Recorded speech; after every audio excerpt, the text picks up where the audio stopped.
الكوسة باللبن، طريقة كتير لذيذة، تابعوني. عندي هون شوية ليا قطعتها، طبعا مسلوقة، هاي عندي زادت عندي من امبارح، قطعتها. فيكم تحطوا زيت بس انا حابة احط معاها ليا بتعطيها نكهة هيك حلوة.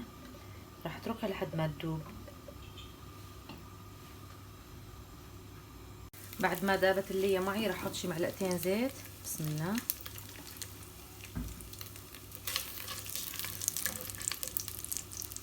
وبعدين احط بصل مقطعيته مكعبات، شي نص كيلو بصل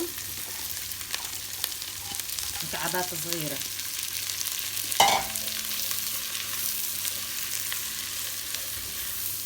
ريحة اللية بتشهي، اللي ما بحب اللية فيه يحط بس زيت. بتركه لحد ما تدبل البصلة معي. بعد ما دبلت البصلة معي واستوت تقريبا 3/4 استوى، راح احط نص كيلو لحم مفروم، لحم عجل. طبعا انا حطيت معلقة ملح على البصل عشان تدبل معي اسرع. اللبن مظبوط.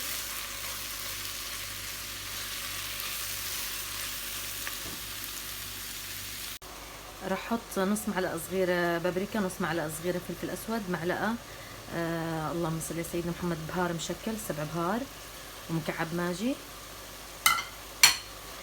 بقلبهم مع بعض منيح وبغطيها لحد ما تستوي معي اللحمة والبصل.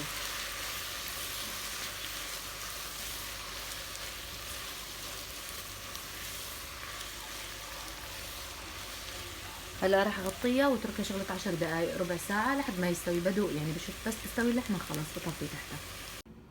هلا عندي الكوسة حفرتها وغسلتها، هلا بنحشيها. بسم الله الرحمن الرحيم. نحشيها من اللحمة، نحشيها بايدنا، نحشيها مليانة على الاخير مو مثل الرز.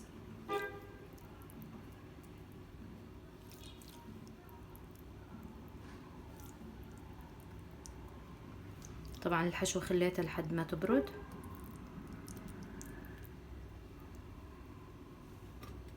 نحشي واحدة تانية.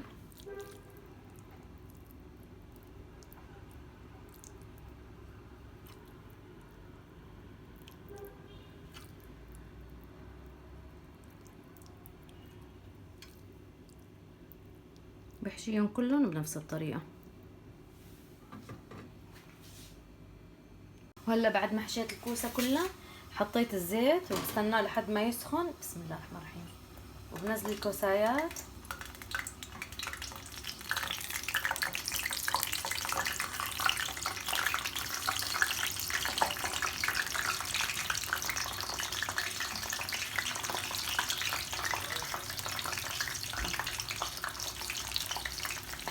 وهلا بس يتحمر معنا الوش اللي تحت بنقلبهم على الوش الثاني.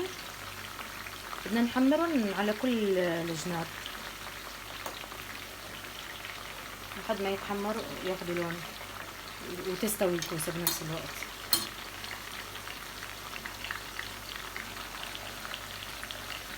عندي هون كيلو لبن زبادي، بحط فوقه معلقة كبيرة نشا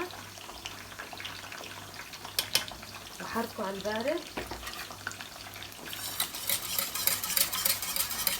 حركه منيح لحد ما يختلط كل النشا، بحركه على البارد وبعدين بشغل تحت النار. شغلت تحت النار. هلا بضلني بحرك باستمرار، ما بترك التحريك ابدا لحد ما يغلي معي اللبن. بس يغلي معي اللبن خلص. اما اذا تركته وهو لسه ما غلي بيفرط اللبن. هاي عندي اللبن بعد ما غلي راح اخففه بمي. فيكم انتم ما تخففوه بس انا عشان عامله مع رز راح احط شي كاس مي، معلقه نعناع يابس،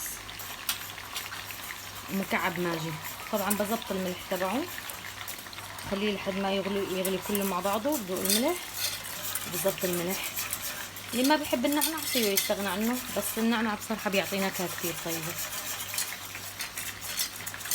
بضل بقلب فيهم لحد ما يرجعوا يغلوا مره ثانيه ويذوب الماجي.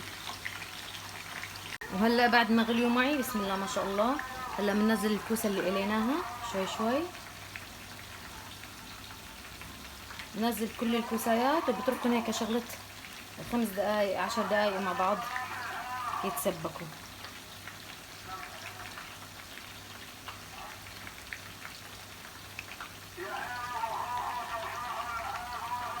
راح اتركهم 10 دقايق مع بعض يتسبكوا، وهيك بتكون صارت جاهزة أكلتنا إن شاء الله.